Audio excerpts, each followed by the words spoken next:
Welcome back. Let's look more closely at the trajectory of this market because the shape of the curve tells a story. Tracking Morningstar's estimates of global sustainable fund assets.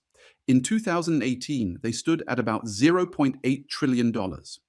By 2021, they had surged to roughly $2.7 trillion, more than tripling in just 3 years.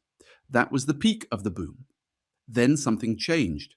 In 2022, assets actually dipped to about 2.5 trillion before recovering to around 3.2 trillion by 2024 and roughly 3.5 trillion in the first half of 2025.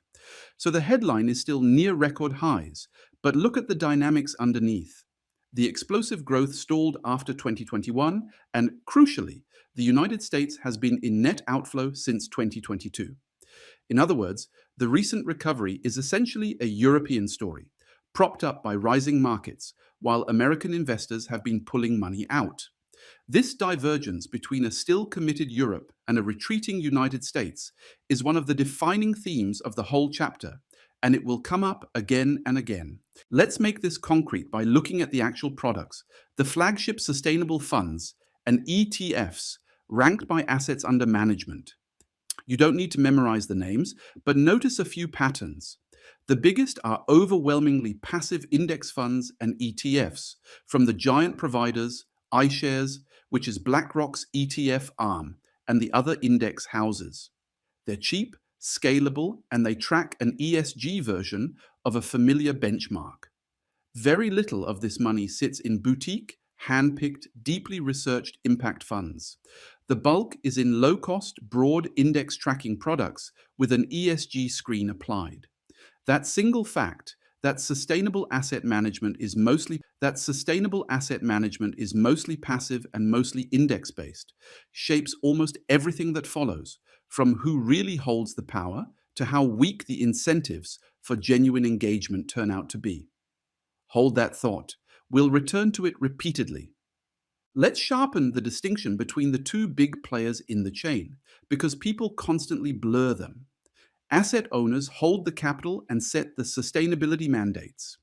The classic example is Norway's sovereign wealth fund, one of the largest pools of capital on Earth, with a famous and detailed ethical framework, along with big public pension funds.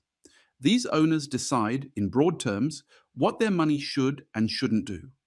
Norway's fund is worth dwelling on as the gold standard because it shows what a serious asset owner looks like. It's built from the country's oil revenues. There's a certain irony in a fossil fuel fortune funding one of the world's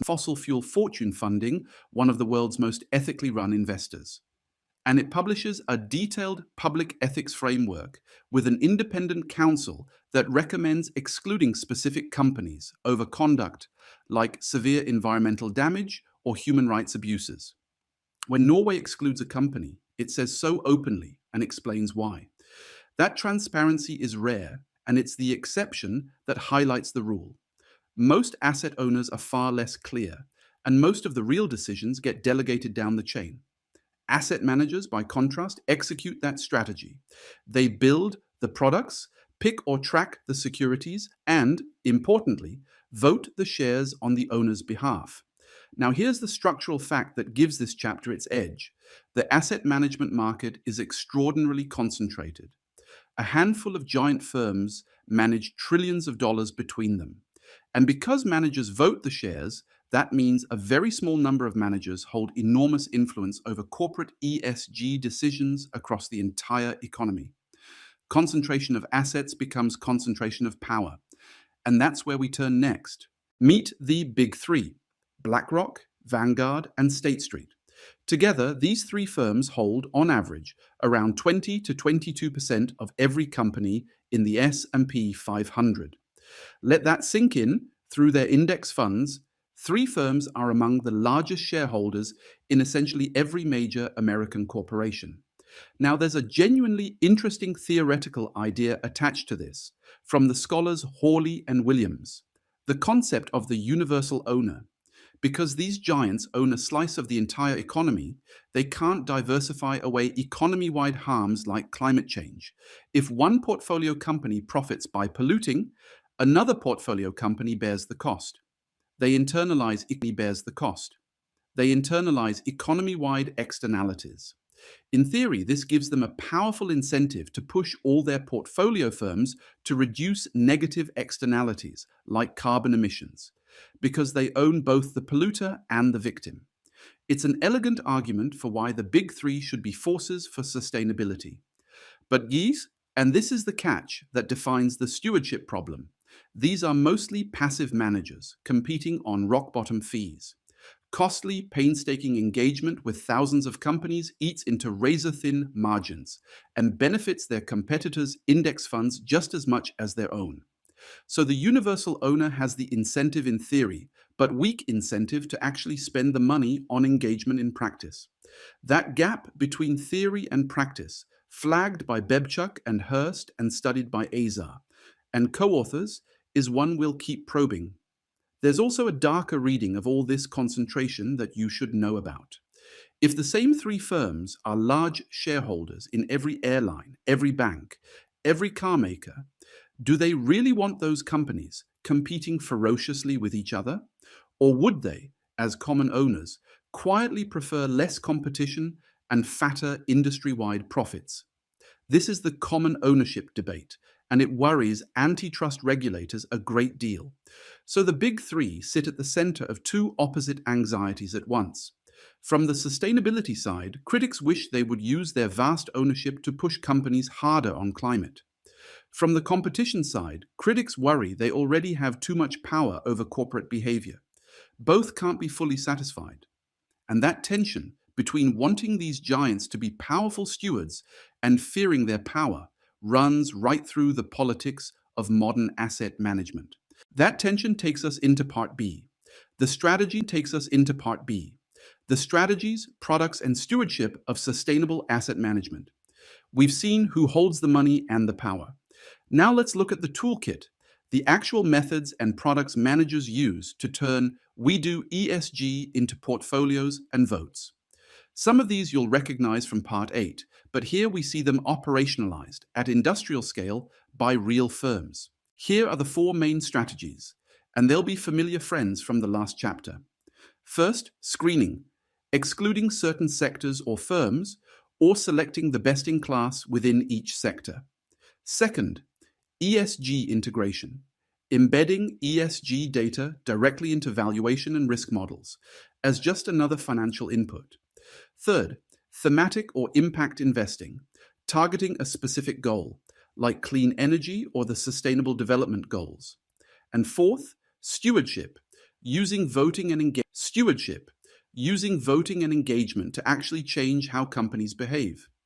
Now, the reason it's worth listing these again is to make a point about which ones dominate and why that matters. Screening and integration are cheap and scalable. You can apply them to a giant index fund almost automatically. Stewardship, real, effortful engagement, is expensive and doesn't scale nearly as well. So the industry naturally gravitates toward the cheap strategies and underinvests in the one strategy that, as we learned in Part 8, actually changes the real world. Keep that mismatch in mind. The most common strategies are the ones least likely to create real impact, and the strategy that creates impact is the one the industry has the least incentive to fund. Let me put the four strategies on a simple two-dimensional map because it clarifies everything that follows. On one axis, ask, how cheap and scalable is this strategy? On the other, how much does it actually change the real world? Screening and integration score high on cheap and scalable, but low on real-world change. They mostly rearrange who owns what. Stewardship scores the opposite. Expensive and hard to scale, but genuinely capable of changing what firms do. Thematic and impact investing sits somewhere in between. Now, a profit-seeking industry competing on fees will naturally flood into the cheap, scalable, low-impact corner and starve the expensive, high-impact one. That single diagram predicts most of the disappointment we'll document later in this chapter. The industry isn't necessarily cynical. It's just following its incentives straight toward the strategies that gather assets cheaply rather than the ones that move the world. Let's recap. The sustainable fund market peaked around 2021 and is now stalling, with Europe committed and the United States in retreat. The money is overwhelmingly passive and index-based, and it's concentrated in the big three, who, as universal owners, have a theoretical incentive to push sustainability, but a weak practical incentive to pay for engagement. And the four ESG strategies tilt toward the cheap, scalable ones and away from the costly, high-impact one.